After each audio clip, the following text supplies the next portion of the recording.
याकूब 5 का 14 से 15 तक।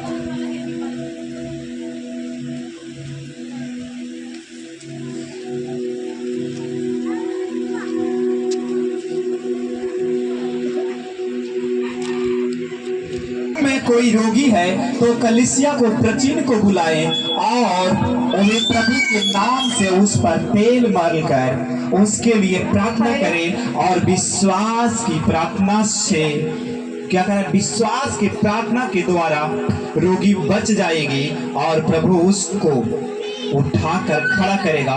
और यदि उसने पाप भी किए हो तो उसकी पाप भी क्षमा किए जाएंगे। हालेलुया।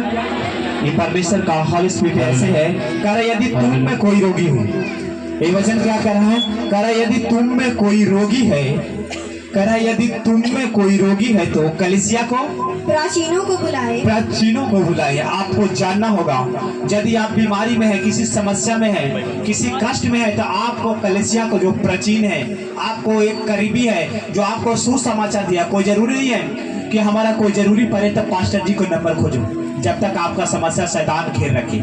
ऐसा नहीं है। आप बाइबल बताता है क्या, यदि आप में कोई रोगी है तो कलीसिया को प्राचीन को बुलाए।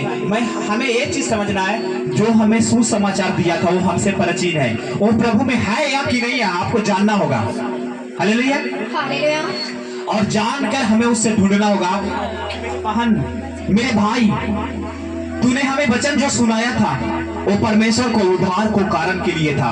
मैं विश्वास करता हूँ उस वचन से। हमारे अंदर में बीमारी है, हमारे अंदर में कष्ट है, हमारे अंदर में जेलसी है, हमारे अंदर में पाप है। हमें उस मन को शुद्ध उत्पन्न करने के लिए हमें तो उस रास्ता को दिखा, उस मार्ग को दिखा, हमें उस वचन को दिखा। क्योंकि परमेश्वर के वचन में कलाम मिलता है, यह लिखा है कि तुम में रोगी है तो कलीसिया को प्राचीन के बुलाए। इसलिए मैं तुझे एक अगुआ जानकर, एक पुराने नबी जान